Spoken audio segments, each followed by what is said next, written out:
Hi guys, my name is Sarah Huggins and I will be doing the history of Cape Verde, which is a series of 10 islands off the west coast of Africa.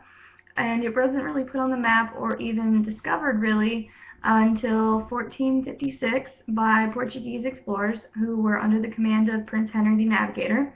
And this island nation throughout history has struggled to maintain a stable situation, really, whether it has to do with drought, starvation, and economic stability through a series of different time periods. And even though the islands were discovered in 1456, they weren't officially settled by colonists until 1461. And these islands were primarily used as a new trading route to bypass the Muslims who had control of the trans-Sahara African gold and goods trade, and then the Turks who had control of the Mediterranean. And so really Portugal wanted a Christian-based trading route to go around the Horn of Africa and to trade with India. So Cape Verde was their option, and they began setting up harbors and ports to establish these areas along the Atlantic Ocean.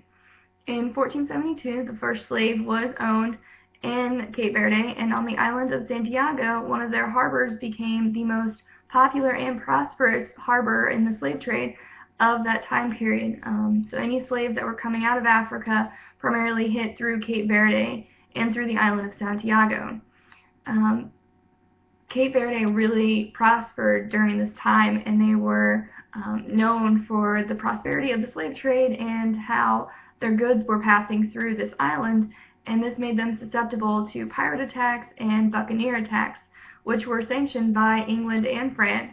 And due to these series of attacks, they actually had to move different harbors around and actually move their capital further inland. While they prospered from the slave trade, it also came as a huge hardship to them when Europe began being involved in a series of wars, really took away from the impact of the slave trade and took away from the height of the economic gain they were receiving from it. So while Europe was involved with other things, the slave trade really declined, and through that and through a series of droughts, Cape Verde really took a hard hit and received no help from Portugal, which put a large rift between the mother country and the colonies. Through the droughts that also took away any ground vegetation, and Cape Verde, which lacks little to no natural resources and it has to import everything, really struggled. And through the 19th and 20th century, over 100,000 people died from starvation due to these droughts and lack of help from Portugal. In 1956, the African Party for the Independence of Guinea and Cape Verde was established and really pushed for the independence all around. And through this time period, Cape Verdeans became more literate and educated, whereas Guinea still struggled with a 5% literacy rate. And it is believed that the Cape Verdeans were liked more because of their lighter skin tone that allowed them to be more literate and to be more aware of the independence movement in mainland Africa. Now, through this independence movement, Cape Verde actually was able to gain its independence in 1975, and it was only because of this, because Portugal at home was experiencing difficulties of their own. Portugal had actually held on to its colonies longer than England and France and the Dutch, and were really stubborn about letting them have their independence. And then it wasn't until 1981 that Cape Verde actually split from Guinea in the political party and created their own, which is the African Party for the Independence of Cape Verde.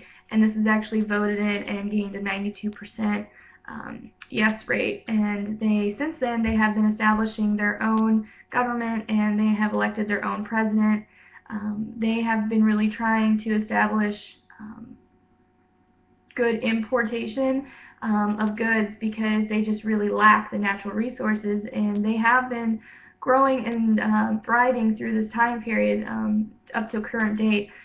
They have struggled with droughts, which is always and will be an issue, but these people are proud people and a people that want to survive, and they are doing an excellent job of it.